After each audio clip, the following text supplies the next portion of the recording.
Hi friends, oil కింద పెట్టాను, oil వేసాను. నేను ఆల్రెడీ ఇది మేనేజ్ చేసి పెట్టుకున్నానండి. పెరుగు, కారం, గరం మసాలా, అల్లం వెల్లిపాయ పేస్టు అన్నీ వేసేసి, కారం అన్నీ వేసి, సాల్ట్ వేసి అది ఒక హాఫ్ అన్ అవర్ పక్క పెట్టుకున్నానండి. తర్వాత గిన్నె పెట్టి ఆయిల్ వేసాను. దీంట్లో చెక్క, లవంగ, షాజీరా వేసి వేస్తున్నా. ఇది కొంచెం అయ్యాక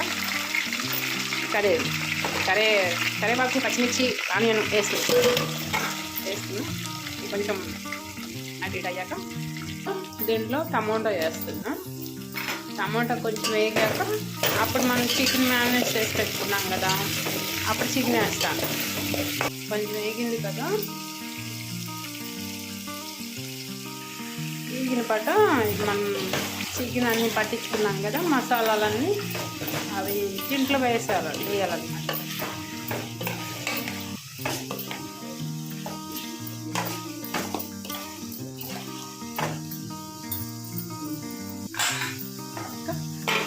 ఒక 15 నిమిషాలు అలానే ఉంచేసి దాని తర్వాత చూద్దాం. అలా అవుతుంది కదా, 15 నిమిషాల తర్వాత ఇలా వచ్చింది కదా. ఇలా వచ్చాక కొన్ని ఎసరు వేసుకున్నాము.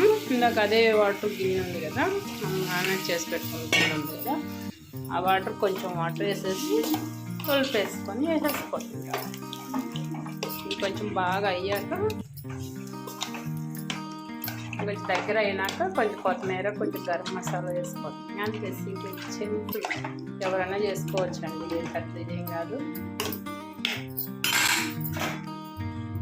ఏం చేస్తాం, 15 నిమిషాల తర్వాత మూత పెట్టేసి 15 నిమిషాల తర్వాత అప్పుడు మనం చూద్దాం. ఇలా అవుతుంది కదా, ఇలా అవుతున్నప్పుడు కొత్తిమీర, పుదీనా వేసుకున్నాం.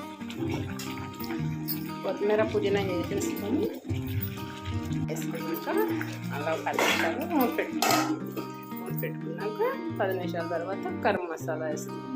కర్రీ చూద్దామండి ఎంతవరకు అయిందో.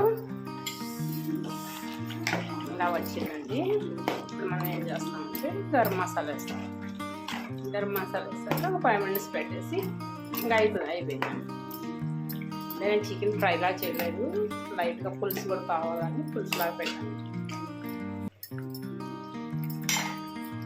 మనం గరం మసాలా వేసుకున్నాం.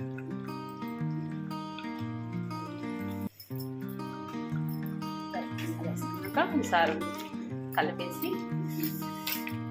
మళ్ళీ 10 నిమిషాలు పెట్టి మూత పెట్టేసి అయిపోతుంది. అందరు తిన్నారండి ఫ్రెండ్స్. ఇవి నాకు వీడియో చేసేవాళ్ళు ఎప్పుడైనా చేస్తున్నా. అందరికి లైక్ చేసి కామెంట్ చేశారు, ధన్యవాదాలండి అందరికీ. థ్యాంక్స్ అండి. సపోర్ట్ చేయండి, ఫాలో చేయండి ఫ్రెండ్స్. నేను అలానే మిరియాల రసం కూడా పెట్టాను అనమాట. ఇది రైస్, మిరియాల రసం, చికెన్.